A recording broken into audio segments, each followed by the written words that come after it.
Hey, good people, and welcome to another Clockify tutorial. My name is Julian, and today we'll be covering how to import data into Clockify. So, in short, Clockify makes this super simple by importing all you need via CSV file.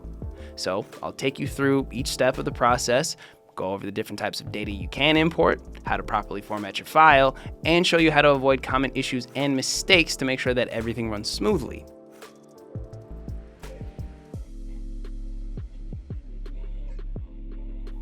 So let's open up with what you can import into Clockify. Projects, tasks, clients, tags, time entries, and custom fields. But before we go along any further, only workspace admins are allowed to import data.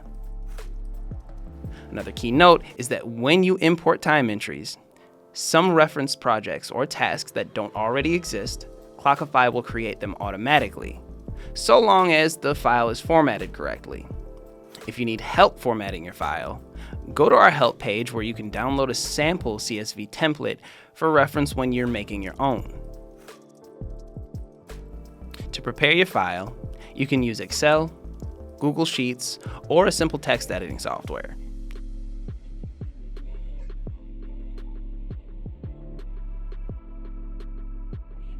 Start with the first row and add column headers such as email, start date, start time, duration,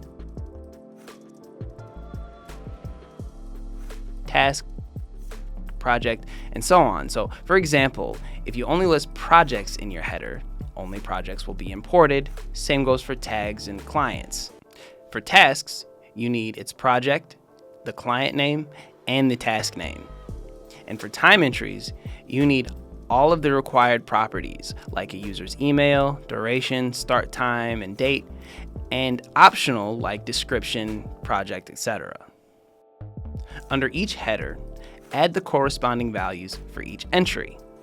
Once your data is ready, export or save the file as a CSV format. Now about time entries. Before you get to importing, it's important to note that each entry must be linked to an email address of a user in your workspace. The reason being is they need to meet these specific criteria: the user's email, start date and time, and duration. Keep in mind that without any of these criteria, you won't be able to import. If you have all of the correct info ready, you can also add extra info for better context, such as description, project, task, client, tags, billing status, etc. In the case your workspace has custom fields, you can add them too. Just label them by names such as their location or industry. But keep in mind, if a custom field is marked as required, then each row in your CSV file must include a value for it. Otherwise, the related entry will be skipped during import. All right. Now let's make sure that your time, data, and duration formats match your settings in Clockify. For reference, if your CSV file shows 1 p.m., but your Clockify profile uses the 24-hour format, the import won't work. What you can do is either change your file to 13 or update your Clockify profile so that it uses the 12-hour format. It's better to adjust your settings in Clockify than to reformat your entire file. Here's where to adjust your settings in Clockify. For time format, go to the Profile settings, Preferences, and then General. For duration format, go to Workspace settings for the following timecode options, and the date format, which can also be found in the Profile settings displayed here. And another nifty little thing that Clockify does for you is calculate the end time based on the start time and duration. So no need to do that extra work. When importing non-time entry data like projects or tags, here's what to think about. Use headers like project, client, task, and tags. You can include any combination of these in a single file. If you include a task column, a project column is required since every task must be linked to a project. If your workspace uses a custom name for clients like department or category, make sure your column matches that. So to assign multiple tags to a single entry, list them in quotes, such as design, marketing, internal. Your CSV file must also meet these requirements. Use commas to separate values. Column headers must be in English.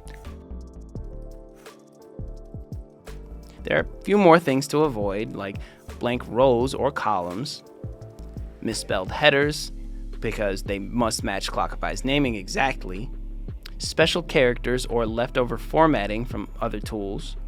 File size must be under 1 megabyte. Okay, so Clockify won't create duplicates. So if a project or task with the same name already exists, it'll reuse it. If you import tasks without linking them to a project, Clockify will assign them to a default no project group. Character limits to keep your imports smooth and error-free. Keep in mind that entries have character limits.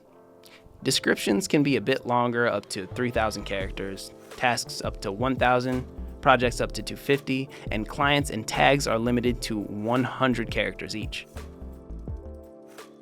Now your file is ready to go, so we can go through the steps you need to take for importing.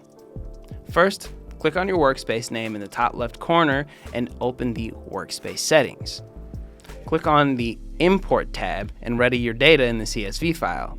Click on the Upload CSV file to import your data, and Clockify will analyze the file and show you the number of entries that will be imported and if any new projects or tasks will be created if they don't already exist in your workspace.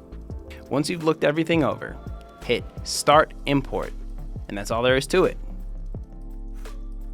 If you're coming to Clockify from other time tracking tools, you can export your data from their reports. Just adjust the CSV file so it fits Clockify's format. First, export your data as a CSV file.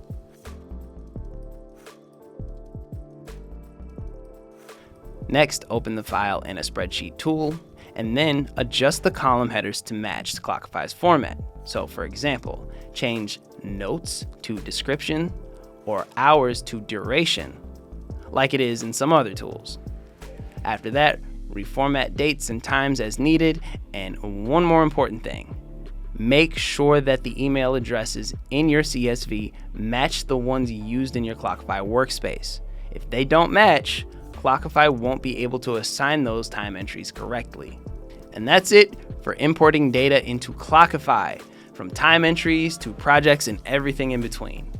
So thank you so much for watching this tutorial. If you like what you saw and you want to see more, visit us on our website or check us out on YouTube. That's all for now, and I'll see you next time.